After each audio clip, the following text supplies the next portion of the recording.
Hey, welcome back to No Hype Beer Reviews. Unless it's your first time, then welcome. Please consider subscribing. If you do, hit the notification bell, get all the updates. Rest of today's video. It's Thursday, and on Thursdays I do Thursday's Thirsty Thoughts, where I try to come up with a topic that is hopefully engaging. I'm on a pretty good streak. Seems like people have been liking the topics I've been coming up with. Also, just as an aside, if you have any ideas for videos for these Thursdays, put in the description or the comment section below. Would love to do some feedback ones, especially if it's something you're curious what I have to say about, or you just think it'll foster a good conversation, because that's the whole point of these. So today, I'm not talking about the beer I'm drinking. Currently, this is quite a good beer, and this review will be posted tomorrow. It is Pariah's Discarnate, which is kind of like a mashup IPA, a little bit West Coasty, a little bit East Coasty, and it is delicious, and it also is different, which I really appreciate. So I like this beer quite a bit, so make sure you check out that review. Anyway, as you can see from the title of the video, today's thought is, what's a beer that you had that did not live up to the hype? So, you know, the whole point of my channel, No Hype Beer Reviews, either review beers that aren't hyped at all, or review hyped beers but don't let the hype affect you, right? But we're all human. Sometimes the hype influences us, right? So hype can come from different places. Stuff you see on the internet, whether it's Untapped, Beer Advocate, you know, Facebook groups you're in, Instagram, whatever. So it can be like, you know, internet-based. It could be friend-based. Someone's recommending, like talking up a beer, and then you finally try it. Your own self, in your own brain, you can hype something up, which is what's going to be the case for me in this video, and I share what mine is. But for some reason, in your mind, there was a beer that you were putting up on a pedestal, and then when you tried it, it did not live up to the hype. So if you watch my channel a lot, you know I love pausing to take a sip. Bourbon County beers. I review a lot. I try to review all of them. I age some, all that, etc., etc. What was it, back in 2018? 2018. I was pretty excited because I love their barley wine and their coffee stout. And they were coming out with a coffee barley wine. Now, when I think of barley wine, I don't think to myself, I want coffee added. But independently, when Goose Island was doing their barley wine and their coffee stout, those beers were phenomenal. Absolutely phenomenal.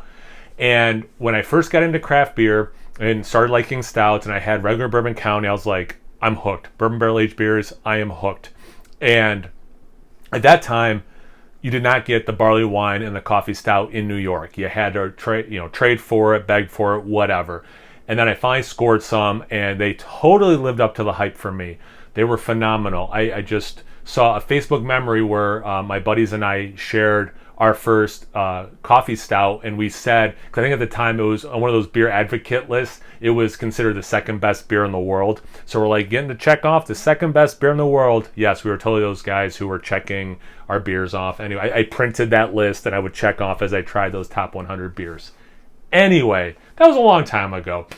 So if you watch this channel a lot, you know I've also complained a lot about how infrequently they have been doing the barley wine and or the coffee stout. And I wish that they would do them every year, or do the one year, then switch to the next one, the next year, something more continuous while doing the innovation. But anyway, that's a different video.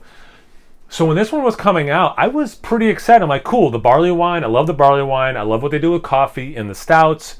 I'm going to allow myself to get really excited for this beer. And this beer was, for my memory at least, the biggest difference between how excited I was, how hyped I was, and what the beer delivered. The widest gap was this beer. Maybe I'm forgetting something, but as I came up with this idea a few weeks ago, and every once in a while while walking Bruno, I kind of revisited it. Like, is there anyone that was more of a letdown hype-wise than this one? And I have not been able to come up with one, so I think this is solidly my pick for the beer that had the most hype but the least delivery.